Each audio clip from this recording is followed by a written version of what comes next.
man, he finally, before we go on break, he actually gave us a break, right? We finally got like a good chapter, but it wasn't just crazy super hype, right? So it'll be a lot easier for me today to keep it concise. Because, ladies and gentlemen, we are back, my fellow hairless minx of the blue sea. It's me. Wow. At Hot and Fresh Fire on a Friday. You guys already know what it is. 1056. Cross Gilda.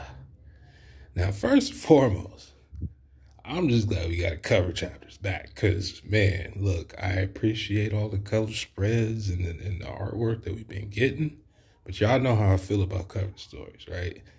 Especially in this, like the part of the series that we're in now, any cover story that we get, it's going to lead to something. I don't think we're going to get any more just becauses. It's just not that type of party anymore. So to get back to the Germa double sixu, we all good because we started off with Bombad, and y'all already know, man, how much I used to talk about Go to Curry, man. That's my guy, right? Like After Law, when it comes to non-straw hats, obviously it's always hailing in from the south side of Shimosuke Village. But I ain't gonna bother y'all with him today. It's Go to Curry. So, he's a fan favorite for a reason. He's just that guy. Now, what I don't understand is how the German would have any shot, right? Technically, Luffy never beat him. That's right, I'm still saying that. Even in the anime, man, Luffy lost by a 10 count, right? Before Katakuri was getting ready to fall. Oof. I will never lose, right? Right before you, right? That's a 10 count, man. Then Luffy jumps up. I'm going to stick with that to the day I die. But he already low diffed him back in Whole Cake. And that was before fighting Luffy. So you guys know how much I bring up anytime a character fights in the series, including the bad guys or, quote unquote villains. They get stronger too, especially with the type of fight they had. Similar, the same thing might happen for Kaido and Big Mom, right? Well, probably more so Kaido because of how much more he had to go through. But nobody would be surprised if Kaido came back stronger. Like, he's, by age in One Piece, they're still in their prime, right? You're out of your prime once you get around Garps and Goku age, but Rayleigh, but you still can't mess with them dudes. They're still a threat, right? So it's just that kind of stuff is always funny to me. But they're gonna get bodied, right? I don't think anybody should expect anything but Galactic Donuts, right? All day long, all day strong, Galactic Donuts. Mega Church. You guys know what it is. But enough of that, right? So we got some interesting stuff, right? Because we've seen the after effects of what happened to the 8th Hokage, right? He's looking like Bono Lino from Hunter x Hunter right now. I've said that before because that's just what it reminds me of. And he's the last character that I've seen lately that looks like a mummy. So him and Shinobu laid up in the ICU. Green Bull gave him that toxic, that he had leech seed and poison powder going. He just had all the chip damage going, and they look like they ain't gonna make it, But of course, you know how this goes. They're not gonna die, right? But what makes it interesting is some of the little things, like we learned that why Kinemon wasn't present because he was with Osuru. Which, hey man, go Kinemon, man. 20 years, man. You back with your wife, man. Let, at least for 12 to 15 hours, right? Let that man be. That's a lot of catching up. They've both been through a lot, right? They've both experienced the same oppression, but from different sides, right? Like, it's not like the citizens of Wano had it any better than the Scabbers did, trying to help free them of oppression, right? They still had to deal with Orochi on the regular. They still had the Udon prisons. It was just all bad for everybody. My man could get a few hours, and plus, man, the Straw Hats had it. That series was always a wrap. We don't even name him on this channel no more. It was gonna be fine, but of course he's not gonna feel that way. And he's talking about how, Okabori town had got destroyed. Ginyu Usai burned to ash, and Suru ended up with getting her face burned. But of course, he's not gonna care. That's his wife. That kind of stuff. You know, you guys know how it is. That stuff's not gonna change. Like you having to burn your face is not gonna stop me from like it doesn't matter, right? Now this part is kind of interesting because it came out of nowhere for me. It's Carrot, man. What are we doing here? Carrot, the new ruler? Really? That's crazy. I wasn't even thinking about that kind of stuff. I mean, it goes along with everything else, right? We have a new age for the pirates, right? With Luffy being a Yonko and the Yonkos being defeated and things of that nature. We have it with the Marines. We still need to see how far that's going to stretch out when we catch back up with Kobe, you know. So it would make sense for the mink too, just like how it would for the fishermen, you know, just like just like it would for Downside and the rest of them, right? These things have to happen. You just can't have all the old guys just there not doing nothing like Kong, you know. It's just so I just didn't.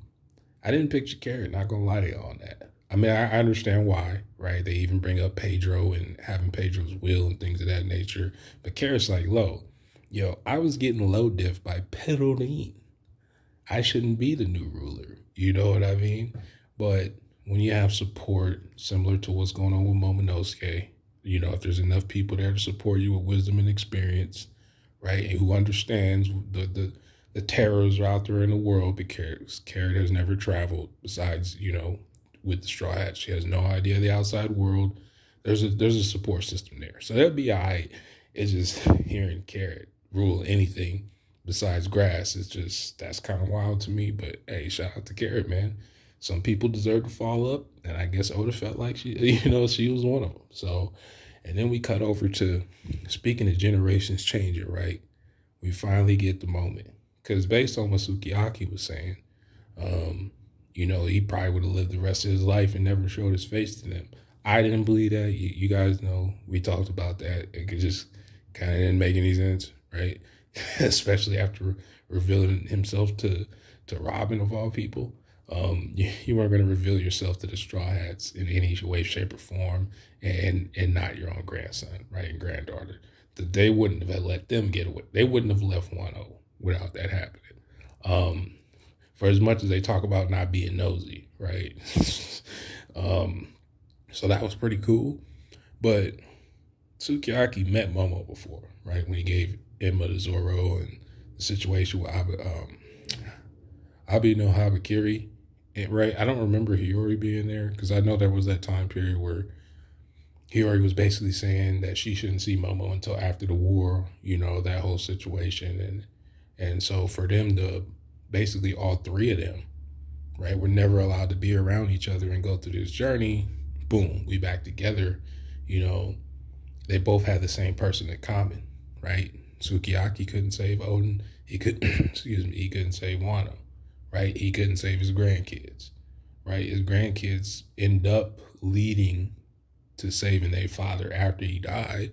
But at the same time, they also say their grandfather. So from a generational standpoint, you know, the rest of this time is going to mean a lot for the Kozuki clan, right? And then in the fact that we have a person in the story to teach Momo the things that we speculated Robin would have to. We just didn't know how, right? Because Robin can read, and probably write. That's not something we talk about, right? Robin could probably draw the letters of the characters of the poneglyphs if she decided to, that's why it never made no sense to me. Why is it only Oharans can learn the language? But that's another story for another day.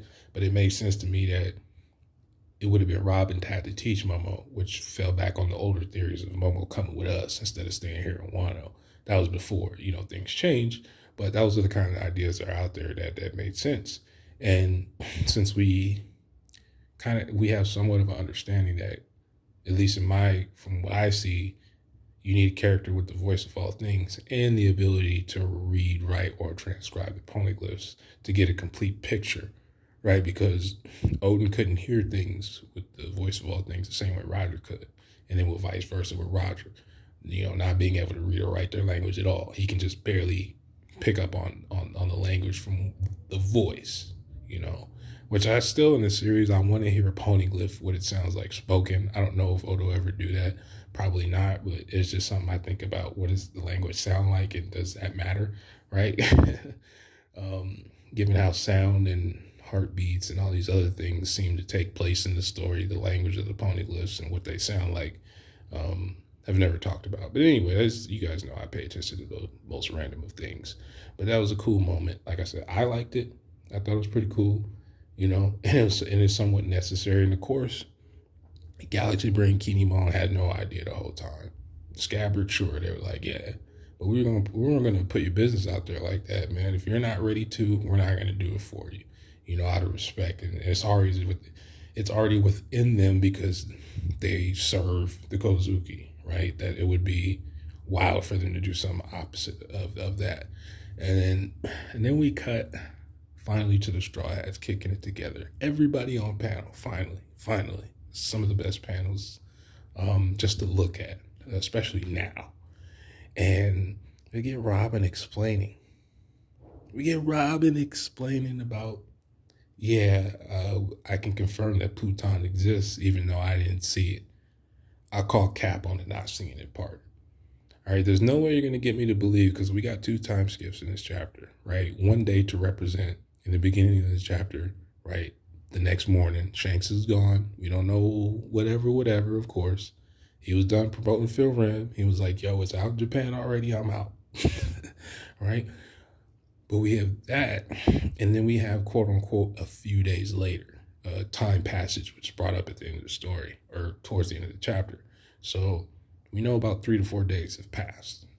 And I'm bringing this up because the way Robin says this, knowing that we know days have passed, would have to, at least in my opinion, imply that nobody else went down to see Underwater Wano or any of that stuff, because Robin then wouldn't have to explain this, right? Even if they didn't see it, they would be aware of it. I don't believe the part about her not seeing it. Don't believe in one bit. Again, because so much time has passed, the odds of Law and Robin not figuring out a way to see that, hard for me to believe. But one thing, again, that falls back on that the Straw Hats don't really know about it is because for Robin to be explaining this, that means Jinbei and or Frike also didn't go down there. Neither did Sanji. So, again, in my opinion, Law makes the most sense because of how his ability works, and there's nothing that says he couldn't travel underwater with his ability in some way. The way I always looked at it is, I'm not even going to get into the Law's abilities, but I'm pretty sure it would all make sense to you. Like, for him to have went down there at least by himself, maybe from a character standpoint, because Robin's not interested in war and those other things, I could see her telling the truth. It's just hard for me to believe otherwise. Because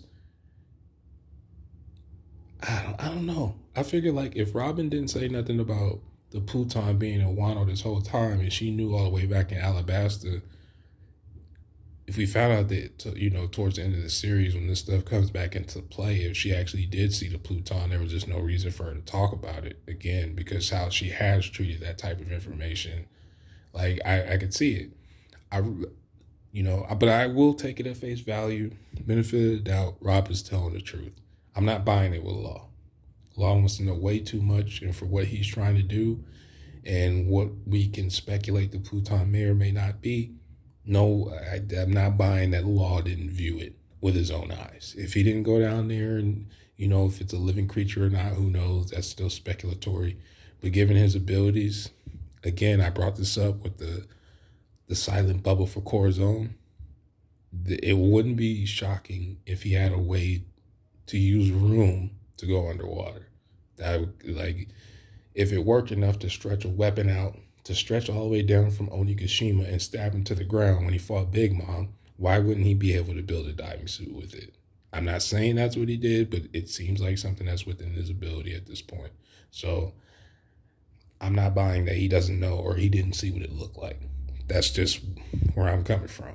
And then Shadow Bum walks in, finally looking Shadow Bomb again, and, talking about, is she an ancient weapon? Like, nah, you just ancient. And then we see in the background, man, Kara Bum. Speaking of bums, I have no idea why this man is in the story right now, other than to create more mystery about a character we don't know about. Because a lot of us, used to think he was talking about Kaido.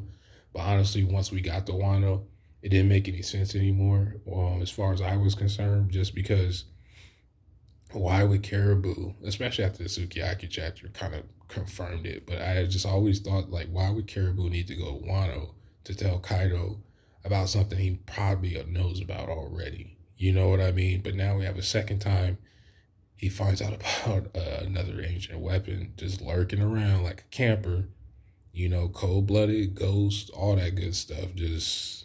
I'm just here, man. I don't want to interact. I just want to camp. And the certain person, I really don't know who he's talking about.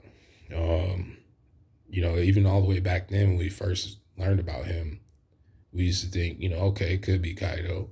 I mean, it could be Blackbeard, but it seemed more towards Kaido because we already knew Big Mom and there was no reason. Like, we knew we were going to Whole Cake Island. That wasn't a secret then.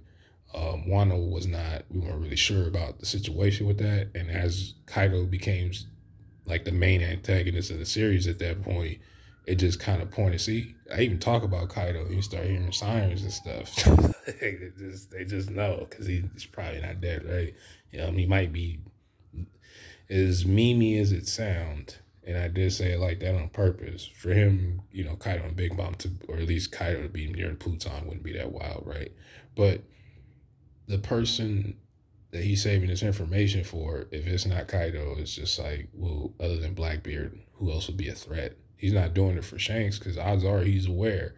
And again, I don't want to jump back into the Shanks and Law, relationship, whether it exists or not. But it just, it's really weird, man. It's really weird with the Caribou thing, The only other person I can think of is just because we haven't seen X-Drake yet. And the last time, we really seen Caribou with another main character, it was him back in the cover story when he was pump faking as Gambia, right? The guy from the Revolutionary who died. But he was pretending to be him because he didn't want to hurt that's a real story that you hear sometimes where, an old person has went senile or something else and their child doesn't come back from war,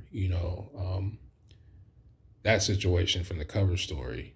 X-Drake captured him, and then that's when we seen him again was in Wano. And we haven't seen X-Drake yet. And another reason why I'm bringing this up is because we all know that it's not always a given, but anywhere from 80 to 90, 80, 90 chapters plus, there's stuff in the series that ends up cycling back into the story, right? And then if you go 100 chapters back, who were we talking about at the time? 956, we were introduced to Sword.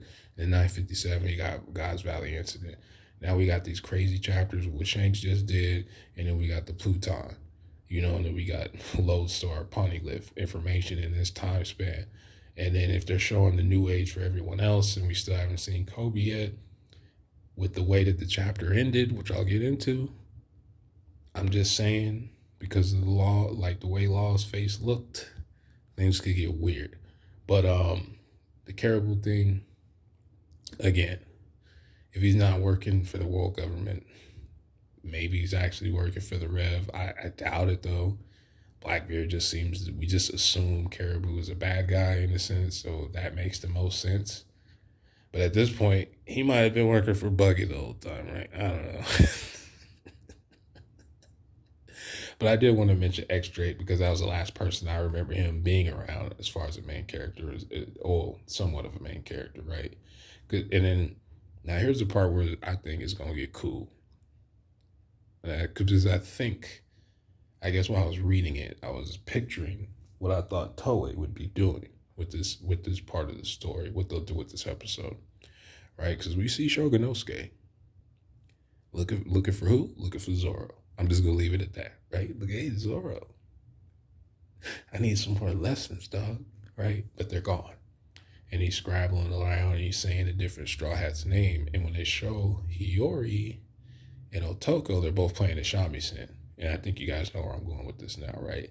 So that's what I think is going to be happening because of, you know, a lot of times, right, when we meet people, the people that we meet is the same people we say bye to at the end of the arc. And so for Kinemon and Momonosuke to specifically be the only people who didn't get a chance to say goodbye, and then we have, you know, towards the very end of the chapter, the exposition with Yamato. To me, that says like when they get to this part in the anime, they're gonna be playing the Wano music. It's gonna be Hiyori, you know,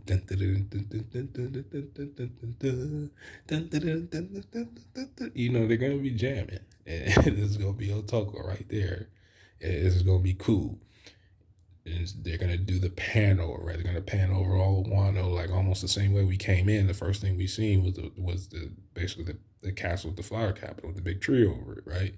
So I can see them doing the same thing when we exit, right? And Yamato standing on top and looking at Wano from that kind of view because it's the last time she's gonna see it for a very long time, right? It's gonna be dope. That's what they're gonna do. They're gonna stretch it out, and I'm fine with that because we got to sign that Supermax. But the other reason I'm bringing this up, I just want to talk about this now before I talk about, you know, the mystery part of the ending because I might go on a tangent. But more than likely, Yamato's going to carry, she's going to take off running. She's going to grab Kinemon and Shogunosuke between her arms the same way she was carrying Luffy around, right? And she's going to carry them all the way to Takage Port. And then they're going to do whatever, right? Because this probably be similar to when Oden left for Roger and not with Whitebeard, right? Because Odin had to go through some kind of trials and tribulations for Whitebeard to accept him, right? Yamato's already accepted. She's already been through the trials and tribulations. Like, you know, Yamato helped us fight Kaido. Like, you don't need any more confirmation about what type of person that is, right? Especially knowing Ace and all that. So I don't think it'll be done, you know, in some kind of weird way. It'll probably just be like that. Yamato gonna jump on the ship. And I think Yamato's gonna be the lookout because one, right, the situation with Carrot, and that's what Carrot was doing. So they're just gonna transfer that job over to Yamato. And then that way Usopp can spend more time doing like tech stuff, you know, whatever he does with Frankie, right? Especially now with the Sanji situation. I'm not sure if they're ever going to like look at him, you know, I don't know, but I'm just saying that'll probably be Yamato's job because it'll fit in with the fact that she never seen anything. So everything's going to be like for the first time and it's going to be cool. And, you know, she's probably going to notice everything, right, to begin with. And that's just what I thought about. I was like, oh yeah, that's it. That's the lookout right there. That's how they're gonna do it. So when we leave, that's what it's gonna be like. It's gonna be dope, man. I'm all for it. But I really wanted to talk about that just because I've been noticing when I read chapters now, the anime is like for a lot of us, right? They've been doing a good job of kind of interpreting the vibe of what you think something's gonna be like. They even go beyond it, especially with the scabbards, because you almost don't care about them sometimes. But not in the anime, man. Toei, make sure you care about the scabbards. But I think that's all I wanted to say about that part. Now we're going to get into Takage Port shenanigans, right? We cut down, and we see Law, Luffy, and Kid. Now, they're talking about which direction they want to go in these 3 islands. And then the fact that that Wano has officially been shown what its physical location is. Because the last time we seen that was back in 965 or somewhere in there. Yeah, a couple of chapters after Oden's introduction when he was explaining to Toki. And some of y'all who, you know, back then, I did that video like a couple of years ago. One of the things I was talking about was his map and why did it look like that? And did it matter? You know, the physical location. This is before we were aware of Pluton because it was kind of based on the idea of what I thought about Mary Joie. Because I was very interested in how far apart are these 2 locations and if their physical location matters. Now we know in Wano why a little bit more now. But Mary Joie And the empty throne, which has stars on its background, you guys know where I'm going with this, its physical location is noted as the centermost part of the world. Now, from a metaphorical standpoint, that could seem like it's just an arrogant representation of what the celestial fishbowls are.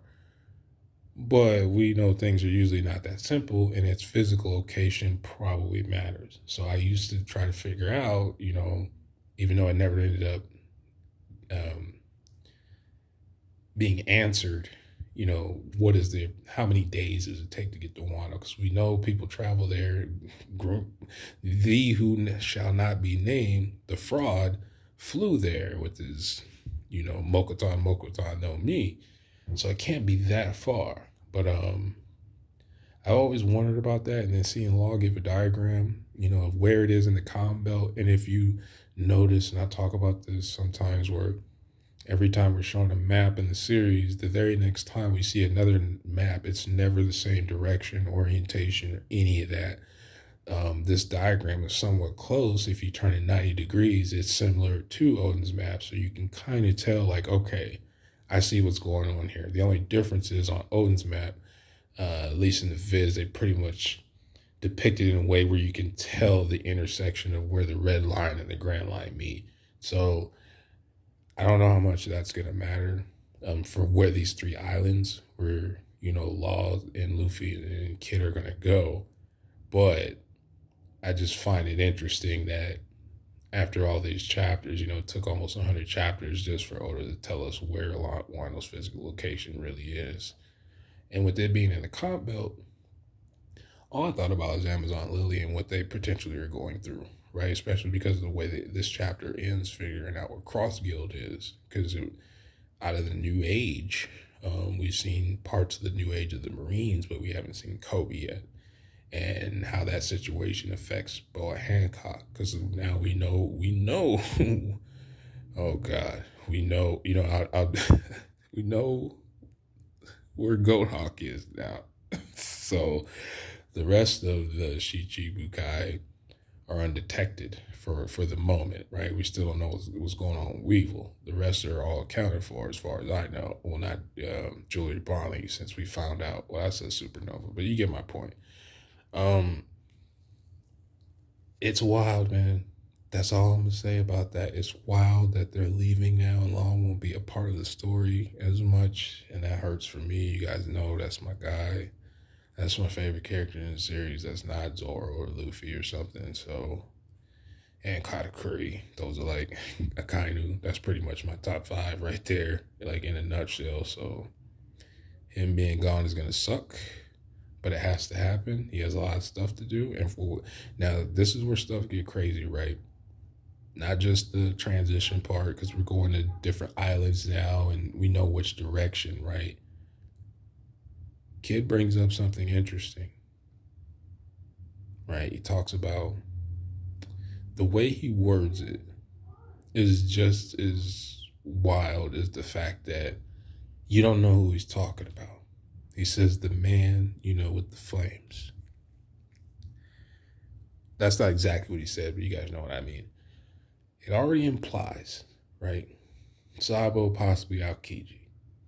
But I'm going to tell you why I think that's wrong. Not that it's a bad idea. I just don't think it's them because of how it's not going to make sense.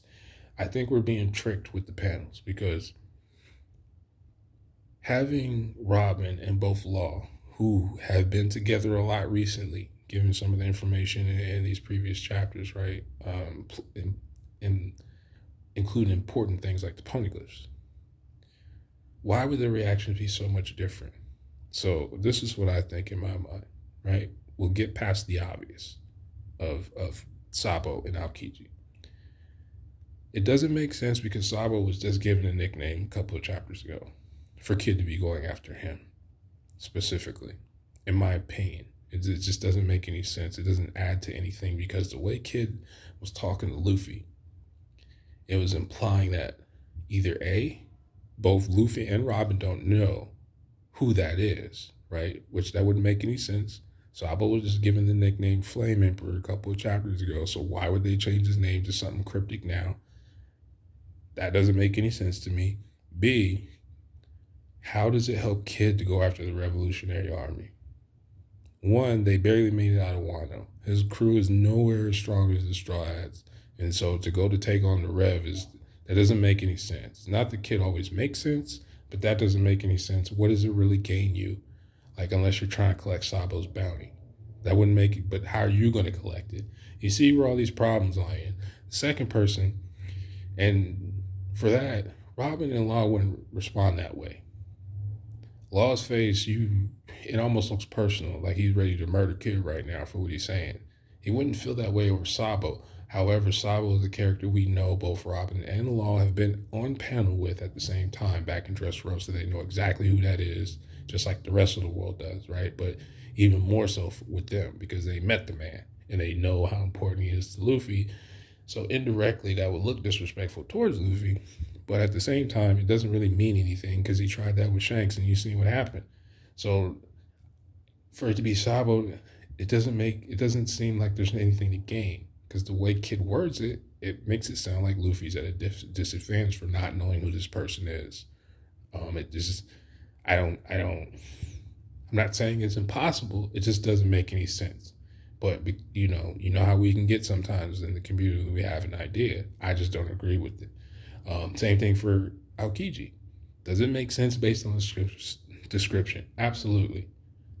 However, if you thought going after Shanks was a terrible idea, you're going to go after Zayha, knowing that if you want to see Aokiji, that's where you got to go?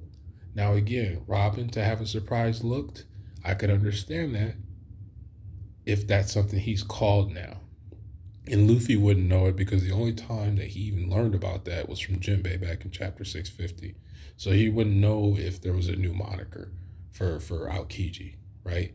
And it can't make sense for Law to respond that way because as far as we know, the closest in contact these two have ever been was Marineford. That was it. They didn't talk to each other, nothing. And I'm not even going to get to him and Shanks, but that doesn't make any sense for him to respond that way because that doesn't even sound like a crazy thing to hear. Like, oh, you're going after Kuzan. Oh, I'm going to make this face because what? What is Kid like? How does that put Kuzan in danger? Kuzan's already in the biggest danger already, just hanging out with Blackbeard. That's dangerous enough. There's no way that he's in danger or a threat or something weird that would involve Kid. The way this is said to me implies it's somebody that we haven't met yet or we don't know how important there is. And they're not somebody who belongs to a big group, a faction, or an individually strong character. Because Kid's crew's not that nice. Clearly they're not. Again, Kid's crew is better than Law's crew, but he's not better. Will wash Kid's crew. So there's no way he's running up on Blackbeard or the Rev. Again, you see my point here where these two don't make any sense. The only other person I could think about was Dr. Vegapunk because we don't know what he looks like. And if you go back to the old meme theories, right, about Vegapunk being a perfectionist, he might have like a Dr. Doom thing, except for he didn't care, so he left his face messed up or something. Because we've only seen the back of his Denmushi back in Punk Hazard with Gangster Gastino. But we never seen the face on the Denmushi. We just seen it like from the side kind of view with the Hazard police tape looking bar things on him. The blue, I think he was blue in the anime. I don't know, I might have forgot. That was a minute ago. But you get my point. These characters don't make any sense. But Vegapunk could make sense. And if you think about what Kid's occupation is similar to Frankie, and we're already talking about ancient weapons, kidnapping Vegapunk could be a powerful resource. That's what I'm thinking. Like, it has to be somebody who can get you to a poneglyph that nobody else can, or some kind of ability. It has to be something special. It's not something based on strength, I don't think. And, if Law is in Sword, and we think Aokiji is, Law wouldn't give himself away by behaving like this, like with a face like that, because that just, at least for us, the reader. So one of these things ain't adding up. I don't think Law and Robin both are thinking about the same person. If Robin is thinking about anybody. In my opinion, Robin just might not know at all, else it wouldn't matter that Luffy doesn't know because he just asked Robin and Robin would tell him anyway, just like any other time. right? That's usually the first person he'll ask is Robin. And for him not to be doing that right now and Robin having a question mark, to me, it just means Robin doesn't know and Law does. And who he's going after, this is something serious that could be a problem later. I just find it odd that Kid says this after Law has given him a copy of a Poneglyph, which I don't even know how that helps Kid, because how's he going to read it in the first place? He just has to assume that, I don't know. I think that's still iffy. Remember, Law still is the ultimate strategist, and we don't know what his next plan is. I'm not saying he'll do anything to the Straw Hats because you already know what time it is. His crew's just absolutely horrific and it won't work out. But he knows a lot more about Kid fighting alongside of him. So understanding that, and again, Dr. Vegapunk makes sense. Everybody wants him.